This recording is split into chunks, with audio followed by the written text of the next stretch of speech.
Hello, good evening everyone. This is Sonia Kaushik, and as I have promised you all that I will make a one short video for your Term 1 syllabus from class 9 to 12.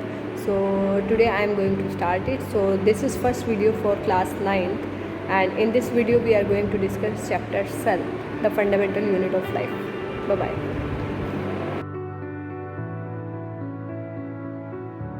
Hello everyone.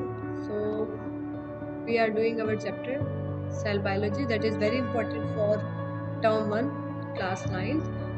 Cell, the fundamental unit of life. So how the cell was discovered? So it was the scientist Robert Hooke ने क्या किया, एक बार self designed microscope के अंदर they observe कोक is a substance that come out from the bark of tree. उन्होंने कोक की एक थिन स्लाइस ली और उसको जब उन्होंने माइक्रोस्कोप में देखा तो उन्होंने देखा कि बॉक्स के जैसे स्ट्रक्चर्स है, जो कि हनीकॉम के जैसा स्ट्रक्चर रिजेंबल कर रहा था। And the cell, the term cell is taken from a Latin word जिसका मतलब है little room.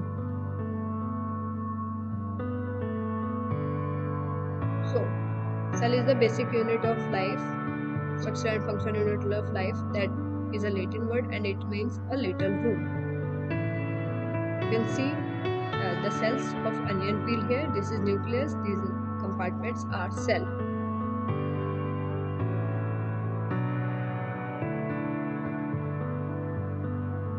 Next, so what are these structures? ये जो अनियन बल्ब के अंदर या अनियन पील के अंदर आपने ये जो स्ट्रक्चर्स देखे, ये जो स्ट्रक्चर्स हैं, ऐसे कंपार्टमेंट जो बने हुए हैं, दीज आर सेल। ये सेल है और उसके अंदर ये जो आपको स्ट्रक्चर नजर आ रहा है, this is nucleus. So after discovery of nucleus, after discovery of cell, तो cell was first of all discovered by Robert Hooke. ये क्लियर हो चुका है, 1665 में उन्होंने डिस्कवर किया था। उन्होंने कहाँ से सेल की डिस्कवरी करी? फ्रॉम द कोक ऑफ प्लांट सेल। ठीक है, फिर उसके बाद बात आती है एक और साइंटिस्ट की, ल्यूवेनहॉक। उन्होंने एक इम्प्रूव्ड माइक्रोस्कोप में डिस्कवरी की free living cell, very important. Free living cell was first of all discovered by Leeuwenhoek in pond water for the first time. उसके बाद एक साइंटिस्ट आए, Robert Brown. In 1831 he discovered nucleus in the cell. तो cell की discovery किसने की? Robert Brown. तो ये पूरा जो कॉलम यहाँ गिवन है, this is very important from NCERT. Then another scientist Purkinje, in 1839 he gave the term protoplasm. Protoplasm का मतलब क्या होता है? देखिए, protoplasm is a term made up of cytoplasm plus nucleoplasm. Cytoplasm और न्यूक्लियोप्लाज्म से जो टर्म बनता है, that is protoplasm. Now we will come to cell theory. What is cell theory? So whether they are plants or animal दोनों ही किससे बने हैं? Cell से, according to cell theory. And the theory was given by two biologists who gave cell theory. two biologists थे जिन्होंने cell theory दी थी, that is Schilden and Schevann. Schilden ने 1838 में, Schevann ने 1839 में। the cell theory was further expanded by Virchow. Robert Virchow, he was the scientist who gave the idea that the cell arises from pre-existing cell, and the discovery is done by electron microscope in 1940. So it was possible to observe and understand the complex structures of cell. इसके बाद Robert विचो ने जब cell theory दी, और बहुत सारी theory जब cell की हो चुकी थी, तो बहुत सारी डिस्कवरी जब सेल की हो चुकी थी, तो बहुत सारी cells we can observe under microscope, like smooth muscle cell, like blood cell. आप देख सकते हैं कि अलग अलग शेप्स की, अलग अलग साइज की सेल्स यहाँ पर नजर है। This is ovum, that is female gamete, bone cell, this is sperm, this is fat cell, and this is nerve cell. Nerve cell is the longest cell of human body, and this is fat cell that is present in adipose tissue. Adipose tissue is a tissue where fat stores, and fat cell is present here, right? ये ovum आपको पता है, female gamete है। Next, the invention of magnifying lens. जैसे microscope आए और magnifying lens आए, तो उसके बाद कुछ और ऑर्गेनिजम्स की भी डिस्कवरी हो पाई, जैसे सिंगल सेल अमीबा, आपको पता है, that is a unicellular organism. उसके बाद कुछ और भी ऑर्गेनिज्म की discovery, chlamydoplast, that is the green algae, then paramecium, and that belongs to protista, and bacteria that belongs to kingdom Monera. So इस तरह से यूनिसेलुलर ऑर्गेनिजम्स की डिस्कवरी हुई एंड उनका स्ट्रक्चर्स स्टडी करना पॉसिबल हो पाया। And you know these cells जो यूनिसेलुलर ऑर्गेनिज्म होते हैं they perform their own function with the help of single cell only. And if we talk about multicellular organisms, if we talk about fungi, plants, animals, they are generally multicellular. Fungi में बेटा आपको याद रखना है, yeast is an example of unicellular fungi. Unicellular होती है yeast, ठीक है। जैसे आपको पता है Saccharomyces cerevisiae is the scientific name, तो वो भी आपको पता होना चाहिए। एंड फंजाई में भी यूनिसेलुलर और मल्टीसेलुलर। लॉन्गेस्ट सेल हमने बात की, nerve cell. Then coming to the shape and size of cell, अगर हम शेप और साइज की बात करें तो amoeba can change it shape. Amoeba का जो स्ट्रक्चर है, अमीबा अपनी शेप जो है चेंज कर सकता है, ठीक है। And they don't have any fixed or peculiar shape, right. And each living cell has the capacity to perform specific functions, basic function। तो एक ही सेल सारे बेसिक फंक्शन जो है न्यूट्रिशन लेना या वेस्ट प्रोडक्ट्स को रिलीज करना, सारे काम एक ही करता है। For division of labour multi cellular organism should be present, ठीक है। अभी आपको पता है नोज की सेल्स का अलग काम है या स्किन सेल्स का अलग काम है।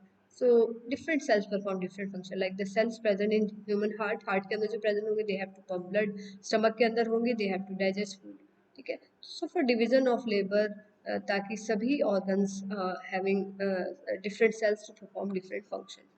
और आपको पता है स्पेसिफिक कंपोनेंट्स भी हमारे सेल्स के अंदर है, दैट इज सेल ऑर्गेनेल।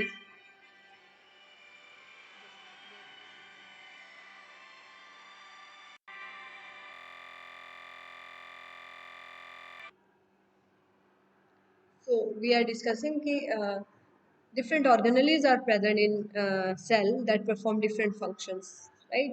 अलग अलग सेल ऑर्गेनेल्स प्रेजेंट होती है सेल के अंदर जो अलग अलग फंक्शंस परफॉर्म करती हैं।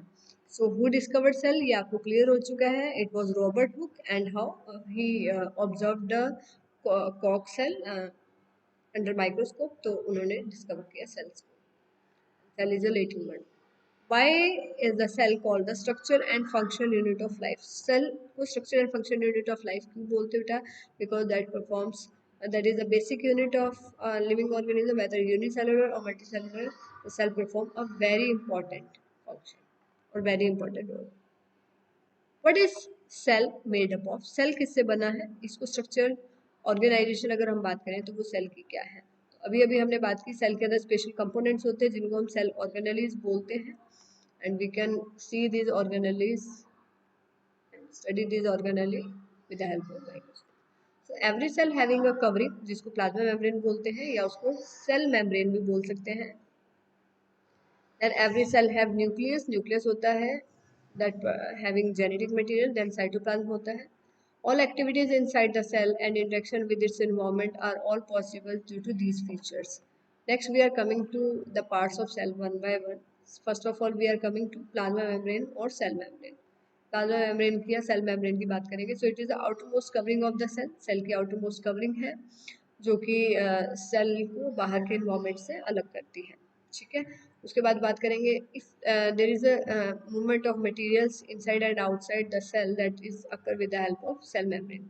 सेल मेम्ब्रेन का नेचर कैसा है? Selectively permeable. सेलेक्टिवली परमिएबल का मतलब है it can not permit all the materials to enter inside the cell.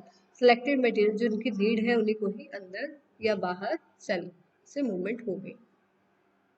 So some substances जैसे कि कार्बन डाइऑक्साइड है या ऑक्सीजन है, तो कुछ गैसेस है बेटा जो मेम्ब्रेन से विदाउट एनी एफर्ट रिलीज हो जाते हैं, जिसको हम डिफ्यूजन बोलते हैं। Diffusion is the movement of substance from high concentration to low concentration. High concentration से लो कंसंट्रेशन में अगर कोई सब्सटेंस मूव करता है तो उसको बोलते हैं हम डिफ्यूजन। तो ये जो गैसेस हैं CO2 ऑक्सीजन, ये इसी तरीके से डिफ्यूज हो जाती है, right. And some substances like CO2 and that accumulate in high concentration inside the cell. The cell in the cell external environment, the concentration of CO2 is low. Cell के बाहर अगर कार्बन डाइऑक्साइड का amount कम है और अंदर ज़्यादा है तो उसी अकॉर्डिंग जो है डिफ्यूजन होगा। जहाँ कंसंट्रेशन हाई होगी वहाँ से लो कंसंट्रेशन की तरफ मूवमेंट हो जाएगा, ठीक है। CO2 come out of the cell from a region of high concentration to low concentration। ऐसे ही ऑक्सीजन कहाँ एंटर करेगी बेटा, कहाँ से डिफ्यूज करेगी? From the low concentration to high concentration। So we can say this diffusion play a very important role in gaseous exchange.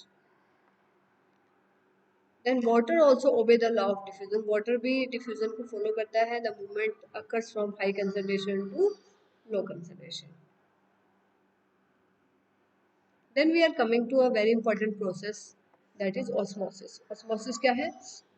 It is the movement of solvent molecules from high concentration to low concentration, but it needs a selectively permeable membrane, or we can say semi permeable membrane. Osmosis के लिए semi permeable membrane का होना जरूरी होता है. ठीक है.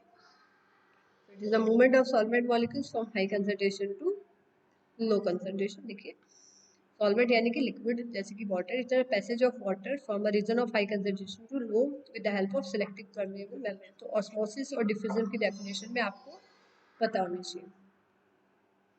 So if we put a cell in a sugar solution, अगर हम सेल को शुगर सॉल्यूशन या साल्ट सॉल्यूशन के अंदर रखेंगे तो क्या होगा? तीन चीजें हो सकती हैं. If the medium surrounding the cell have high concentration, then cell solution के अंदर कंसंट्रेशन ज़्यादा है और सेल के अंदर कंसंट्रेशन कम है, तो क्या होगा बच्चों? The solution will be called as, अगर बाहर कंसंट्रेशन कम है और सेल के अंदर सोल्यूट का कंसंट्रेशन ज़्यादा है as compare to concentration outside, तो ऐसे सॉल्यूशन को हम कहेंगे हाइपोटोनिक सॉल्यूशन. कैसा सॉल्यूशन रहेगा? हाइपोटोनिक. देखिए, the medium surrounding the cell has high water content, अगर वाटर ज़्यादा है और सोल्यूट कम है, और हम सेल के अंदर की बात करें तो सेल के अंदर सोल्यूट ज़्यादा है, वाटर कम है, so what will happen? Movement of solvent molecules occurs from high concentration to low concentration. यहाँ पे सॉल्वेंट की कंसंट्रेशन ज़्यादा है, यहाँ पे कम है, तो movement will occur inside the cell and the cell will swell up. Cell swell हो जाएगी. ठीक है. तो water molecules are free to pass across the cell membrane in both direction and the cell will swell up. Cell swell up हो जाएंगे. Next condition देखते हैं बेटा.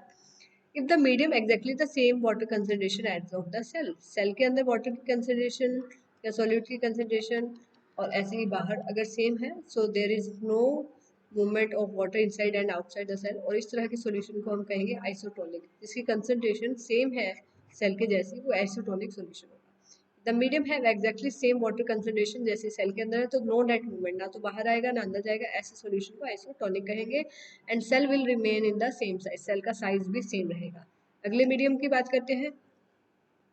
नेक्स्ट मीडियम में अगर कंसंट्रेशन बाहर ज़्यादा है, अगर सॉल्वेंट कंसंट्रेशन बाहर ज़्यादा है और अंदर कम, सॉरी, सेल के अंदर अगर कंसंट्रेशन ज़्यादा है सॉल्वेंट की और बाहर सॉल्वेंट की अमाउंट कंपेरेटिवली कम है, so cell will remove off some water, water बाहर आ जाएगा. ऐसा सॉल्यूशन कहलाएगा जिसकी कंसंट्रेशन कम है वाटर की और सॉल्यूट कंसंट्रेशन ज़्यादा है, हाइपरटोनिक सॉल्यूशन.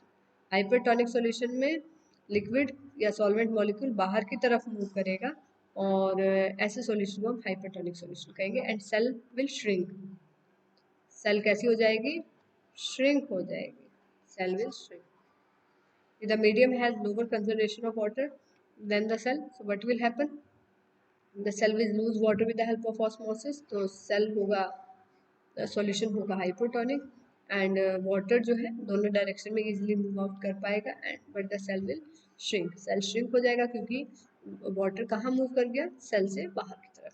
so ये hypertonic और isotonic solutions के बारे में आपको पता होना चाहिए along with diffusion and osmosis. next देखते हैं. अभी आपने ऑस्मोसिस देखा, तो यूनिसेलुलर ऑर्गेनिज्म जो होते हैं बेटा, या प्लांट सेल्स जो हैं, they gain water with the help of osmosis.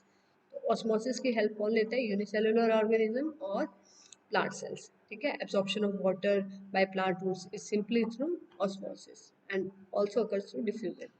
Diffusion भी बहुत ही इंपॉर्टेंट है, दैट वाटर एक्सचेंज होना या गैसेस एक्सचेंज होना है बेटा, सो दैट विल अकर, या न्यूट्रिएंट्स जो ब्लड के अंदर चले जाते हैं, that diffuse out to the different part of the body and they help transported to different parts of body with the help of blood.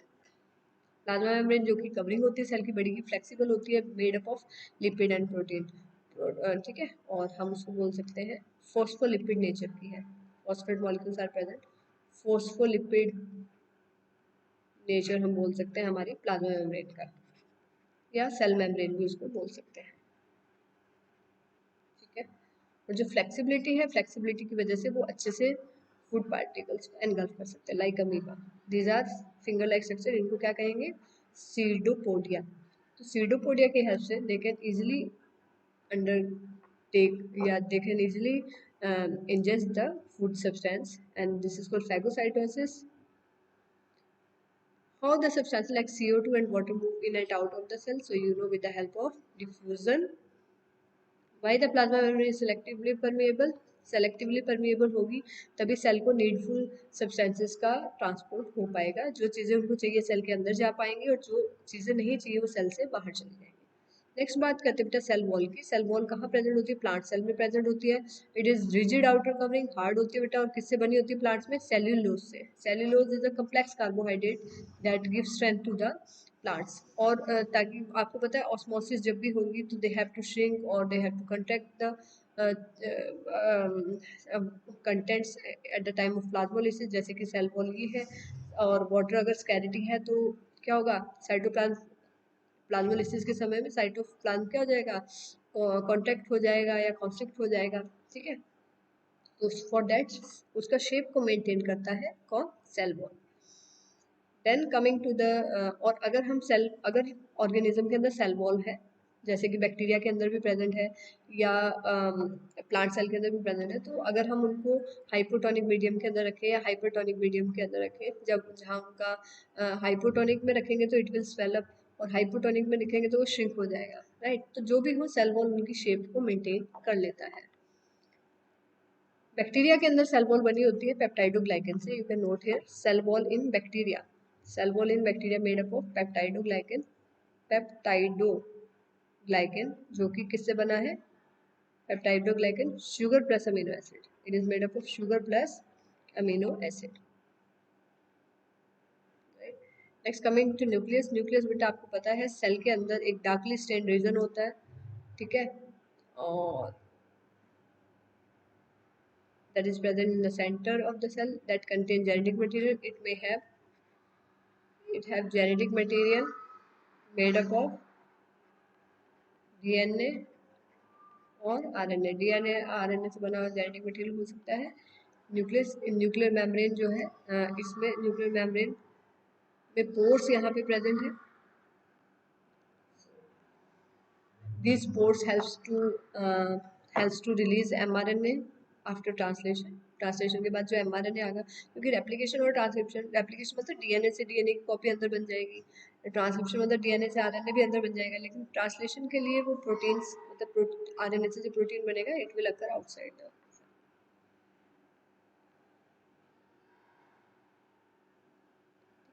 और न्यूक्लियर मेम्ब्रेन कैसी है, डबल लेयर है, डबल लेयर न्यूक्लियर मेम्ब्रेन जो है present है, that have pores, ये DNA है और न्यूक्लियर मेम्ब्रेन में यहाँ पोर्स है, ठीक है। तो सेल न्यूक्लियस के अंदर कुछ भी सब्सटेंसेस का जो है एक्सचेंज होना है, so that occur with the help of this nuclear pores. Nucleus के अंदर आपको पता है दे जो डीएनए है that will take the form of chromosome at the type of cell division, ठीक है।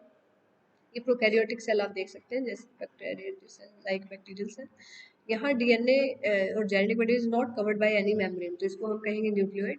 ये थ्रेड लाइक स्ट्रक्चर आपको जो नजर आ रहा है बेटा, these are flagella that helps in locomotion, जो कि मूवमेंट एंड लोकोमोशन में हेल्प करते हैं, ठीक है, locomotion. And these are ribosome that helps in, जो कि प्रोटीन फैक्ट्री है, प्रोटीन फॉर्मेशन में हेल्प करते हैं, ठीक है।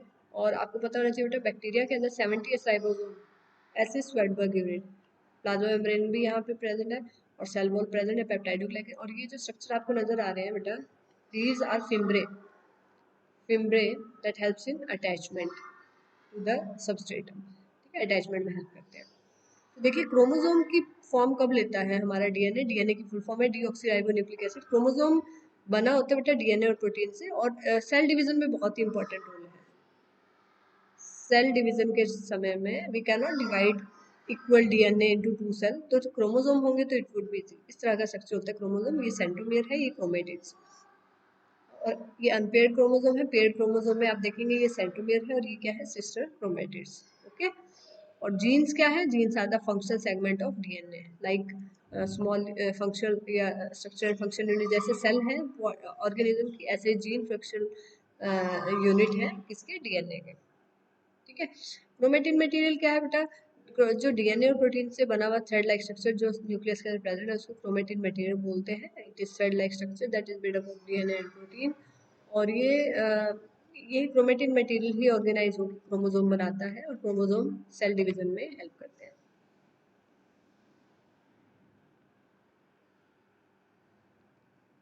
सो the nucleus play a central role in cellular reproduction. एक सेल से दो सेल बनने हैं तो साइटोकाइनेसिस से पहले, मतलब सेल डिवीजन से पहले क्या होगी बेटा, कैरियोकाइनेसिस। कैरियोकाइनेसिस, ठीक है, दैट इज कैरियोकाइनेसिस क्या है, न्यूक्लियर डिवीजन, न्यूक्लियर डिवीजन है। साइटोकाइनेसिस क्या है, सेल डिवीजन। तो न्यूक्लियोइड क्लियर हो गया आप सभी को। बैक्टीरियल सेल के अंदर, प्रोकैरियोटिक सेल के अंदर न्यूक्लियस इज नॉट कवर्ड, सो इसको हम न्यूक्लियोइड बोल सकते हैं, जो कि प्रोकैरियोटिक सेल के अंदर प्रेजेंट होता है। प्रो मतलब प्रिमिटिव, कैरियोन मतलब न्यूक्लियस, जिनमें प्रिमिटिव तरह का न्यूक्लियस है।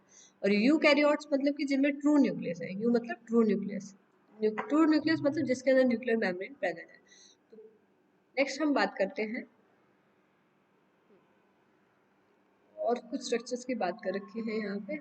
देखिए, prokaryotic cell lack most of the cytoplasmic organelle, जो कि यूकैरियोटिक सेल के अंदर प्रेजेंट है। तो आपने देख लिया, सिर्फ न्यूक्लियोइड यहाँ पर है, सेल वॉल है, प्लाज्मा मेम्ब्रेन, राइबोसोम्स, ठीक है, फ्लैजेला और प्रोमिनेंट ऑर्गेनेलीज नहीं है जैसे यूकैरियोट्स में होती है। साइटोप्लाज्म आपको पता है बेटा, the liquid part that is present inside the cell, उसको फ्लूइड पार्ट, लिक्विड पार्ट, उसको क्या बोलते हैं, साइटोप्लाज्म। और उसकी जो मूवमेंट होती है उसको साइक्लोसिस भी बोलते हैं। क्या बोल सकते हैं, साइक्लोसिस बोल सकते हैं उसको, या फिर क्या बोल सकते हैं, साइटोप्लाज्मिक स्ट्रीमिंग, क्या बोल सकते हैं, साइटोप्लाज्मिक स्ट्रीमिंग। ठीक है, और ऑर्गेनेलीज का आपको पता ही है। तो द सेल ऑर्गेनेलीज जिनके अंदर न्यूक्लियर मेम्ब्रेन प्रेजेंट होती है, सॉरी, सेल और membranous cell organelles are absent in eukaryotes. Prokaryotes के अंदर बिना मेम्ब्रेन के भी ऑर्गेनेलीज प्रेजेंट होते हैं विदाउट न्यूक्लियर मेम्ब्रेन। राइबोसोम्स के ऊपर कोई मेम्ब्रेन नहीं है, न्यूक्लियस के ऊपर कोई मेम्ब्रेन नहीं है। लेकिन यूकैरियोट्स के अंदर न्यूक्लियर मेम्ब्रेन तो प्रेजेंट होती ही है, उसके साथ साथ ऑर्गेनेलीज भी मेम्ब्रेन बाउंड होती है। हालांकि राइबोसोम्स यूकैरियोट्स में भी हैं जिनमें मेम्ब्रेन नहीं होती या सेंट्रियोल्स में नहीं होती, लेकिन बाकी ऑर्गेनेल्स में मेम्ब्रेन प्रेजेंट होती है। सो मेम्ब्रेन, अगर हम बात करें, virus do not have any membrane. तो वायरसेस को हम लिविंग और नॉन लिविंग के बीच में कनेक्टिंग लिंक ही बोलेंगे। So they are not living and they are not having any cell.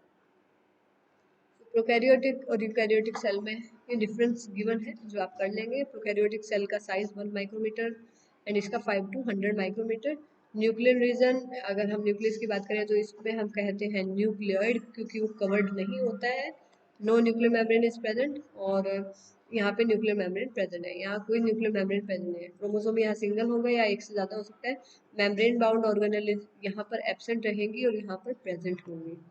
बाकी सेल ऑर्गेनेलीज की बात करते हैं आप, तो आपको पता है कि सेल के अंदर बहुत सारे फंक्शंस जो हैं परफॉर्म करती हैं ऑर्गेनेलीज। तो डिफरेंट ऑर्गेनेलीज की हम बात करेंगे, जैसे कि आप इस एनिमल सेल्स में देख सकते हैं Golgi apparatus, smooth endoplasmic reticulum या रफ एंडोप्लाज्मिक रेटिकुलम की बात करेंगे, nuclear envelope cover around the nucleus. ठीक है, cytoplasm that is the fluid part. Endoplasmic reticulum मैंने आपको बताया स्मूथ भी है, जिसमें राइबोसोम एब्सेंट होंगे, राइबोसोम्स नहीं होंगे, और यहाँ पे राइबोसोम्स राइबोसोम्स यहाँ पर प्रेजेंट होंगे। ये माइटोकॉन्ड्रिया है जिसको पावर हाउस ऑफ सेल बोलते हैं, पावर हाउस ऑफ सेल। ये राइबोसोम है जिनको प्रोटीन फैक्ट्री बोलते हैं। ये लाइसोसोम है जिनको सुसाइड बैग बोलते हैं, और ये प्लाज्मा, ये सेंट्रियोल है जो सेल डिवीजन में हेल्प करते हैं। तो one by one we are going to discuss all these organelle. ठीक है, वन बाय वन इन सभी ऑर्गेनेलीज को हम डिस्कस करते हैं।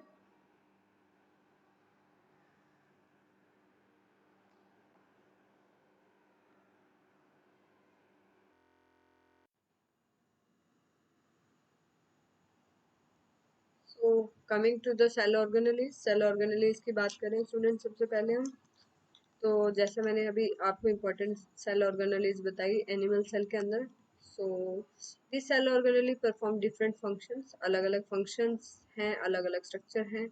सम आर मेम्ब्रेन बाउंड, कुछ में मेम्ब्रेन प्रेजेंट है और कुछ में मेम्ब्रेन एब्सेंट है। So if we talk about prokaryotic cell तो उसमें ज़्यादातर organelle don't have any membrane bound structures, कोई मेम्ब्रेन बाउंड ऑर्गेनेली प्रेजेंट नहीं है। लेकिन अगर यूकैरियोटिक सेल की बात करें so they have different organelle, they are membrane bound like endoplasmic reticulum, Golgi apparatus, lysosome, mitochondria, plastid. यहाँ mitochondria plastid जो है they have double membrane, lysosome have unit membrane and endoplasmic reticulum, Golgi apparatus they also have a unit membrane, single membrane ही उनके ऊपर होती है। Coming to the organelles one by one along with their functions, endoplasmic reticulum की बात करते हैं student. Endo मतलब cell के अंदर, साइटोप्लाज्म के अंदर स्ट्रक्चर्स हैं नेटवर्क जैसे स्ट्रक्चर्स हैं जिनको एंडोप्लाज्मिक रेटिकुलम कहा जाता है। ठीक है, तो स्ट्रक्चर की बात करें एंडोप्लाज्मिक रेटिकुलम तो कुछ इस तरीके का स्ट्रक्चर है। They have tubules, cisternae and vesicles. And ये जो सिस्टर्ने हैं they are connected somewhere and vesicles यहाँ साइड में होंगे। ये टू टाइप के, they have ribosome on their surface so they are rough endoplasmic reticulum RER, और अगर ये नहीं होंगे तो इनको हम कहेंगे SCR। तो एंडोप्लाज्मिक रेटिकुलम टू टाइप के हैं, one is rough and one is smooth. As you know, ribosomes are attached on its surface, it gives a rough appearance, that is rough endoplasmic reticulum।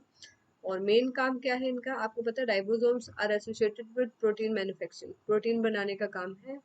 और SCR का main function हम बात करेंगे यहाँ पे smooth endoplasmic reticulum का।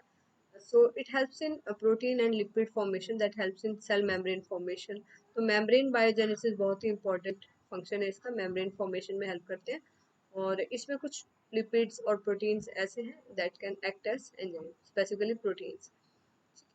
तो detoxification का काम भी कई बार SCR का रहता है। और अगर मसल्स में हम एंडोप्लाज्मिक रेटिकुलम की बात करें so they are called as sarcoplasmic reticulum. ठीक है, तो सार्कोप्लाज्मिक रेटिकुलम कहा जाता है। Next coming to next organelle,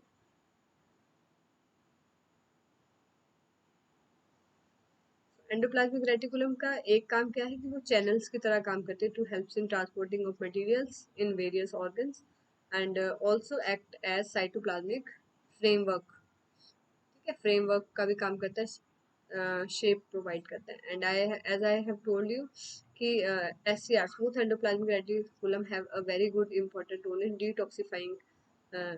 detoxification का भी काम करता है, जो कि पॉइजन्स एंड ड्रग्स को डिटॉक्सिफाई करता है। मोर in liver cell or vertebrates the number of endoplasmic reticulum is more।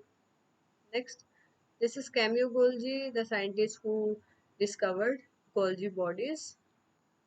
They also have they used a staining reaction that is called black reaction, and in this method he used weak solution of silver nitrate AgNO3, right?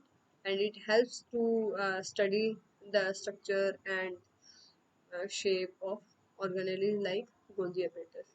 So, on the name of this scientist, Golgi apparatus का नाम भी है, cameo Golgi के name पर ही इसको Golgi apparatus बोलते हैं। Dictyosome, डिक्टियोसोम्स plants में इसको डिक्टियोसोम्स भी बोलते हैं इन प्लांट्स। ठीक है, और इसमें इस तरह से सैक लाइक स्ट्रक्चर कहीं, these are vesicles और ये है cistern, these are cistern. They are not connected, like जैसे हमने उसमें पढ़ा एंडोप्लाज्मिक रेटिकुलम में, यहाँ पे सिस्टर्न वहाँ पे कनेक्टेड है, यहाँ पे कनेक्टेड नहीं है। तो they have a parallel stack like structure, these are called cistern. और they are made from endoplasmic reticulum से कहीं ना कहीं बने। and what is the main function? So its main function is packaging and dispatching of the materials to the target sites, target sites तक पहुंचाना इन्हीं का काम है। ठीक है, मॉडिफिकेशन पैकेजिंग किस में होती है, वेसिकल्स में होती है। and if we talk about complex sugars, जो सिंपल शुगर से बनती है गोल्जी ऑपरेटर्स की, उसको बनाने में हेल्प करता है। Golgi operators also helps in formation of lysosome. ये जो वेसिकल्स है ये लाइसोसोम बनने में भी हेल्प करती है। Next coming to next function, lysosome. Lysosome these are unit membrane structures, एक ही मेम्ब्रेन इनके ऊपर है। इनके अंदर डाइजेस्टिव एंजाइम होते हैं जो कि एसिडिक नेचर के होते हैं, एसिडिक नेचर के होते हैं। And they help as a waste disposal system, मतलब सेल के अंदर जो भी वेस्ट होगा उसको डाइजेस्ट कर देंगे। So whatever foreign material and waste material like bacteria, food, जो भी लाइसोसोम के अंदर जाएगा, complex substances will convert into simple one. तो काफ़ी अच्छे डाइजेस्टिव एंजाइम्स इनके अंदर मिलते हैं like acid hydrolases and all. So lysosomes sometime they can digest their own cell, तो इसलिए इनको सुसाइडल बैग्स भी कहा जाता है। Next we are coming to mitochondria. It is a double membranous structure, two membrane इसमें होती है बेटा। And it is also called power house of cell, क्योंकि एटीपी फॉर्मेशन इसके अंदर होती है। If you talk about its structure, so it have a sausage shape and inner membrane is highly folded, that is cristae, and that is also having F0 F1 particles. F0 F1 particle भी इसमें होते हैं जिसमें ATP synthesis enzyme होता है that helps in formation of ATP when protons pumped out. So outer membrane इसमें porous रहेगी, inner membrane deeply folded है जिसको cristae कहते हैं, and these cristae are the site of formation of ATP with the help of electron transport chain. ATP is the energy currency of our body, जिसकी full form है adenosine triphosphate. देखिए adenosine is nitrogenous wait और 3 phosphate यहाँ पे लगे हैं। ये phosphate bond is a high energy bond, जब ये टूटेगा तो बहुत ज्यादा अमाउंट में एनर्जी रिलीज होती है जितनी किसी भी बॉन्ड के ब्रेक होने से नहीं होती। That's why it is called energy currency of our body. एक फॉस्फेट चला जाएगा so ATP will converted into ADP और एक इनऑर्गेनिक फॉस्फेट निकल जाएगा। Mitochondria is also called semi autonomous organelle, semi autonomous semi autonomous organelle भी इसको बोलते हैं because they have their own DNA, इनके पास अपना डीएनए है, अपना प्रोटीन है। Next coming to the double membranous organelle in plants. Plants के अंदर बात करें तो दे हैव प्लास्टिड्स, प्लांट्स में होती है, एनिमल्स में नहीं होते। Plastid are of two type, chromoplast that are coloured plastid, leucoplast that are colourless plastid. Chromoplast के अंदर कलर्स होते हैं, जैसे कि अगर क्लोरोफिल होगा तो इट इज कॉल्ड क्लोरोप्लास्ट। आपको पता है chloroplast is the site of photosynthesis, जहां प्लांट्स अपना फूड बनाते हैं। It is also called kitchen of plant cell, kitchen of plant cell भी इसको बोलते हैं। क्लोरोप्लास्ट के अंदर कुछ और पिगमेंट्स भी हो सकते हैं जैसे येलो, ऑरेंज, तो उनको हम that gives different colors to different vegetables and all, so they come under chromoplast. So leucoplasts are colorless, they helps in storage of starch, oil, protein. अगर वो स्टार्च को स्टोर करते हैं तो उनको कहेंगे अमाइलोप्लास्ट, अमाइलोप्लास्ट। अगर ऑयल स्टोर करता है तो क्या कहेंगे, इलियोप्लास्ट। ऐसी प्रोटीन को स्टोर करे तो क्या कहेंगे, एल्यूरो, एल्यूरोप्लास्ट। ठीक है। सो लाइक जैसे कि हमने अभी देखा कि माइटोकॉन्ड्रिया में डबल मेम्ब्रेन है, यहाँ पे भी डबल मेम्ब्रेन स्ट्रक्चर प्रेजेंट होता है। क्लोरोप्लास्ट के स्ट्रक्चर की बात करें so outer and inner membrane दोनों ही स्मूथ होंगी, अंदर कॉइन जैसी स्टैकिंग होगी जिसको हम ग्रेना कहेंगे, सिंगल ये कॉइन जैसा structure, this is called thylakoid, और ये कनेक्टेड होंगे। अंदर का मैटर जो है उसको हम कहेंगे स्ट्रोमा। तो this is outer membrane, this is inner membrane, और ये रहेगा थाइलाकॉइड, थाइलाकॉइड, और इस पूरे को हम ग्रेना कहेंगे, ये स्ट्रोमा है। Thylakoid is the light of site of light reaction and stroma is the site of dark reaction, जो कि फोटोसिंथेसिस के ही टू फेसेस हैं। सो प्लास्टिड माइटोकॉन्ड्रिया दोनों ही सेमी ऑटोनोमस ऑर्गेनेल है, they have their own DNA, they have their own ribosome, double membrane structure भी है ये। Next बात करते हैं वैक्यूल्स की। तो वैक्यूल्स आर बेसिकली कैसे स्ट्रक्चर्स हैं, यूनिट मेम्ब्रेनस स्ट्रक्चर है और they are generally storage site जिसमें सॉलिड या लिक्विड कुछ भी स्टोर हो सकता है। They may be present in plant cells and they may be present in that carries 50 to 90% of the plant cell surface, 50 to 90% space ये plant cell का लेते हैं। ठीक है।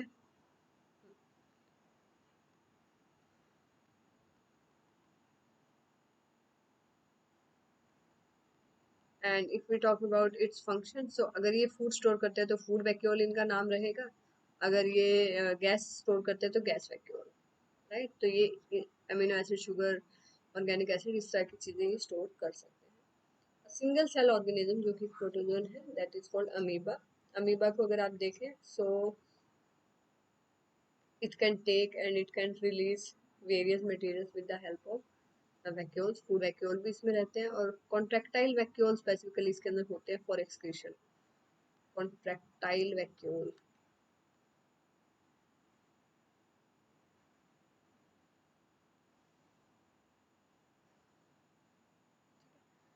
ये क्वेश्चंस आप एक बार रीड आउट कर लेंगे, जो भी टॉपिक्स अभी हमने किए तो उसमें ये सारे आपके सॉल्व हो जाएंगे।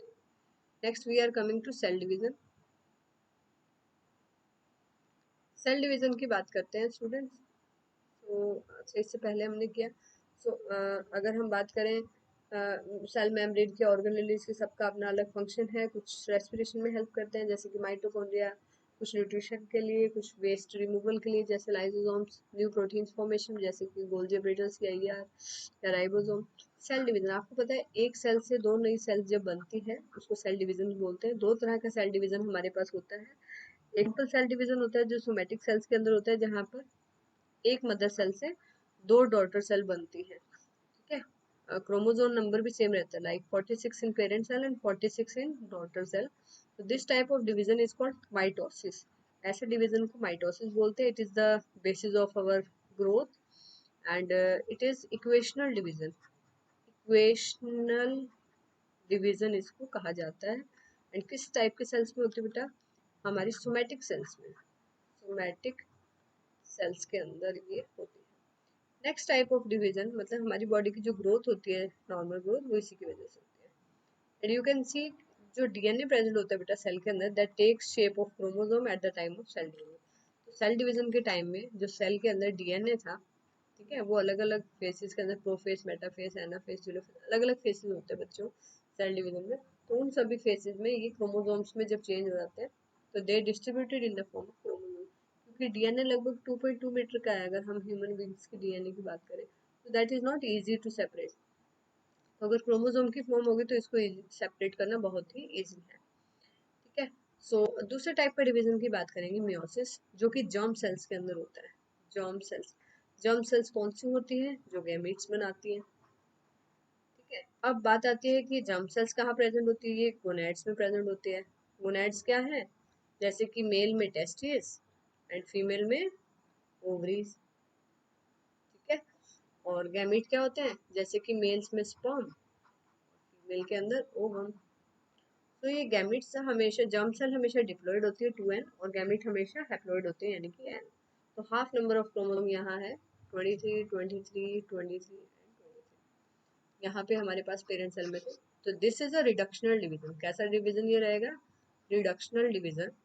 And it is very important for gamete formation and that is important for sexual reproduction. और वहीं अगर माइटोसिस की बात करें, ये इक्वेशनल डिवीजन है, सोमेटिक सेल्स में होता है, और प्लॉइडी लेवल सेम रहता है। डिप्लॉयड सेल है मदर सेल, तो डिप्लॉयड ही रहेगी। So this is all about this chapter. I hope this video will be helpful for you all. Now after this, in our next lecture, we will do some practice questions. Practice question इसके तो वो video मैं जल्दी ही डाल दूंगी. So once you go through the one shot video of this lecture, one shot video देखने के बाद, next you can try the question that I will send in next video. Goodbye.